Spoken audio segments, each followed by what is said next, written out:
Welcome back to another episode of EV Charging Minute. I'm Tony Booth, your host and founder of Stay in Charge, your go-to for commercial EV charging solutions. We are the one-call solution that you need, even if it's just for a little help, a little guidance. We're here to help you with that as well, all the way through to putting them in and running them for you. So we're moving on this week to number 4 in our 6 key aspects that we look at when designing the right solution for a property. And number 4, we get into controlling access.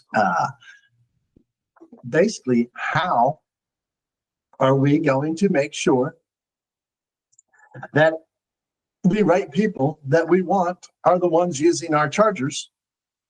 And how are they, what are they using to get that access? So it's all about access control today. So right people at the right places at the right time. And how do we do all that? So first, I want to talk a little bit about what is access control. Okay. Access control, as we look at it for EV charging, is how do we keep that plug from delivering electrons to unauthorized people? Like, how is that done? What constitutes that trigger that allows those electrons to start to flow? What are we going to do? So access control can be very simple, and it can get into very complex. Okay, it can go multiple ways.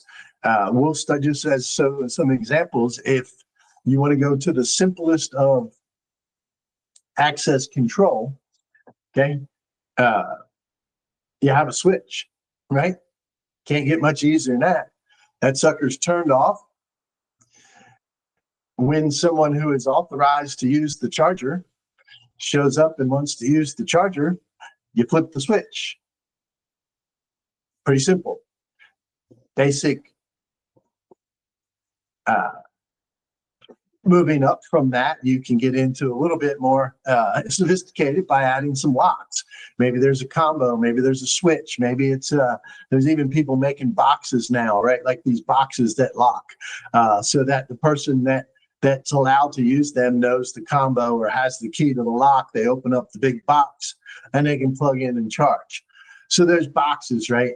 Then you can move up from that and you can have chargers that turn on or off with RFID cards or other credentials. How those RFID cards or other credentials are authorized can be multiple ways as well. And then you can move into mobile apps controlling them and credentials being provided, various electronic credentials, like maybe it's their loyalty card that they have because they signed up for your loyalty program and registered to be part of the EV charging solution. That loyalty card number is now registered with that charger so they can use it.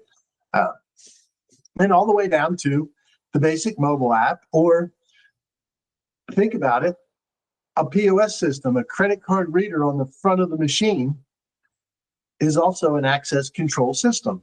That is a way to control, so nobody who is able to use those chargers unless they've authorized you to be able to access some money from them.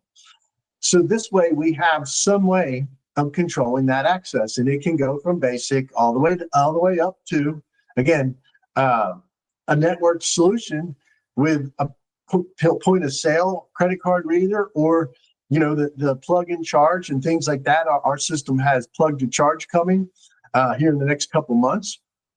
So in a DC fast charger, the drivers will just plug their car in, and the car will tell our system, this is who it is, and here's where to charge that bill. So obviously those systems, get more complicated. So we want to understand controlling access can go from one extreme to the other, very simple up to complex. You can look at those things and determine, how much involvement is going to happen from which side. So the typical way that access is controlled in a EV charging solution, and this is probably the most common used when we want to control access is through some form of network. Okay, by networking that charger or some form of credentialing software. So that can be two sides to that. And I want to talk a little bit about both because it's important to understand both. So if you look at an integrated charging solution, which is some of the stuff that we're proud to be pioneering and pushing forward, these chargers that are already set up to work with the system you already have. So if you have an access control system to get in and out of your building, to access your rooms inside and things like that, we can have a charger that uses those same credentials. So it's integrated into your building systems, making it very easy that the access control is controlled by the same thing that identifies that person elsewhere on your property, or as your employee, or as your driver, or as your resident, or as your tenant. So on the integrated charging side, that makes it very simple, right? Like it makes it very easy because the resident, the driver, the user, whomever that might be, they already have credentials that you've given them. So controlling access with an integrated charger is pretty simple. You're going to put it in, it's going to act just like another node in your access control system or your identification system or your credentialing system. It's just another node. And when you assign credentials to a new employee or a new resident, new guest, you will include the credentials that will run the EV charger. So that's a nice, easy access control system. It's available. It's not as widely available as we'd like yet, but we're building that out. And there are other companies working through some integrations as well. So always check on that because that's a very simple, integrated, easy to use system. The other side is getting more into the standard that the typical that most of the EV charging industry is built around today, and that is an EV charging mobile app. Each system, each network operator has built their own mobile app. The drivers use that app to access the chargers. Based on the features and the capabilities of each of those charging networks, you have multiple ways of that to happen. And for our side, for purposes of this, I will discuss the ways that we can do it. There may be others out there that have a few more tweaks. There are some that have less, but we can do, again, back to talking about the users, we can have a system that allows a user to simply register, download the app, register, and create an account. Put some funds in their account, and they can use that charger. That's a basic, wide open access control. We can have inside the location that these chargers at, we can then take that charger and we can restrict access to only people that we approve. So there can be a scenario set up where somebody sees your charger, wants to use your charger, and they have to request access. And this can be done multiple ways. You think about going to a hotel. When you want to get on the Wi-Fi, you put in your last name and room number to request access to the Wi-Fi. You can have a scenario like that where the access is controlled that way. This is all getting into that semi-private, right? That first scenario I said with the mobile app where they just register and put their credit card in, that's public ad hoc all the way around. All the rest of this is all about the semi-private industries and places where it works. And so it can be something where they request access.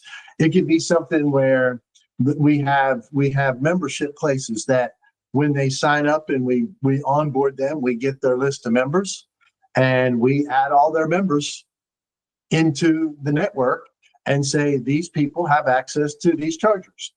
And those chargers are then turned to a private charger so that only the people that have access even see them on our app. So you can go into the mobile app, look at maps, and you won't see a bunch of our chargers because they're private and they're in that semi-private mode that only people that have access are allowed to even see them. So that's a way that all can be controlled. You can even, with a charger, you can even have a control, and this could be the integrated or the network charger, where in your loyalty app, like if you have a cafe with a loyalty app, right? Typically, there's some type of member number assigned to that user when they register. If they request access to a charger, we can now link that in a way to allow them to use maybe a mobile wallet credential, or maybe they can use a RFID card that's given to them, something like that to give them access. That takes a little bit more development as well. You may have to add an SDK to your app, but those things are all out there and coming. So you have to think about where all this fits, okay? Especially when you get into big enterprise solutions. We're seeing a lot of that. We're working with a lot of different companies in that way.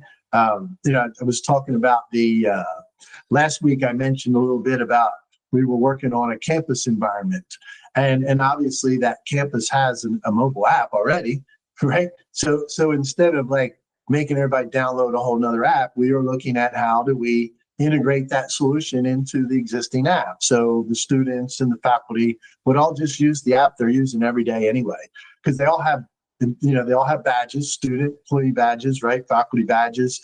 They have access control to every campus, right? Like every building, every campus all has all these different credentials. So we're looking at how we put that all into a system for them. So obviously, like now that's getting really complicated, right?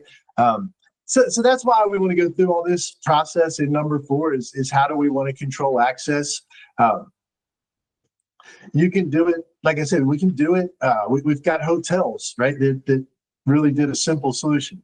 They only wanted registered users. They don't want to charge them. So we set them up, RFID cards, put notes on the charger, go in and see the front desk, and they'll give you an RFID card. The guest goes in, gets the RFID card, swipes it on the charger, starts charging, comes back in, gives the RFID card back. Got access, right? We even got another hotel that did something similar, but they wanted to open it up during the day for public charging. So their little message reads a little differently. If you're a registered guest, please see the front desk for access. All others, please download the Stay in Charge mobile app. So they get both. So there's many ways to control that access, and they will all impact how your system is designed and what needs to be done, to build the right solution, what software you might need, what things like that. So a couple examples just to leave you with here so you understand. Apartment complex. So an apartment complex could say, look, we're not worried about the fees, we're not worried about the cost, or we're more worried about the functionality. So we want a standard network solution. We want a mobile app. We want them to just download it, put funds in their wallet, and use the charger. We're behind a gated community, so we don't even care if it's anybody that downloads the app. We don't want to make sure it's a resident or not. If somebody figures out how to get into our facility and download the app, so be it. Okay, they didn't care. They were like, we don't care. We just want to do this because we don't want to be involved with sharing emails and worrying about whether it's a tenant or not. We just want a system. We want to charge people, and that's that. To apartment number 2 that says, we like the idea. We don't have any bills to pay after this thing's installed. It's a nice free solution going forward.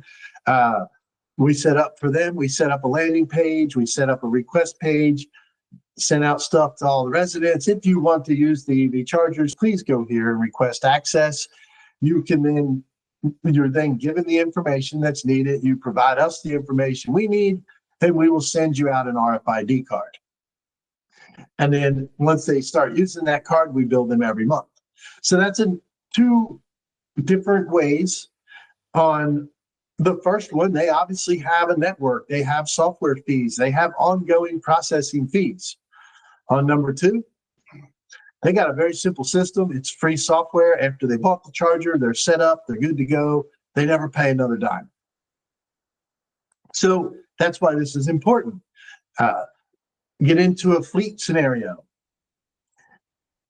Most of the time, you might just say, hey, the easiest way with the fleet is let me just put a RFID card associated with the vehicle and keep it in the vehicle. But you got to be careful, because what if they lose them, right? But that's a very easy way, again. And so that can be a very nice system. Or we can set up through our platform. You could have a whole fleet set up inside your platform where you have employees and vehicles, so that if that employee is driving a different one of your vehicles, that doesn't matter. They can still use the chargers, and then it can all be billed back.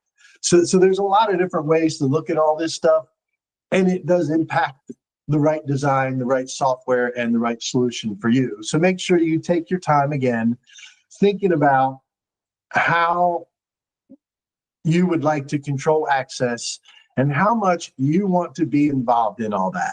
Okay. Like I mentioned, that one apartment complex, they looked at a more dedicated semi-private solution, but decided that the little bit of savings, that saving that $400 a year per charger kind of thing, was not worth it to them to have to worry about, all the other stuff. And they said, just open it up. Just put it on your mobile app. We got it. We're going to just pay you and, add it to the bill. Right. They didn't pay for it for free. Right. They added it to what they charge the residents. So all that stuff is important to understand, so that you know how you want to control access, and do it in a way that's hopefully easy, integrated, and not too complicated, not too cumbersome, but also that's cost effective. That's it for today, folks. Thanks again so much for joining in. I hope everybody got to learn a little bit more. And don't forget to tune in next week for number 5.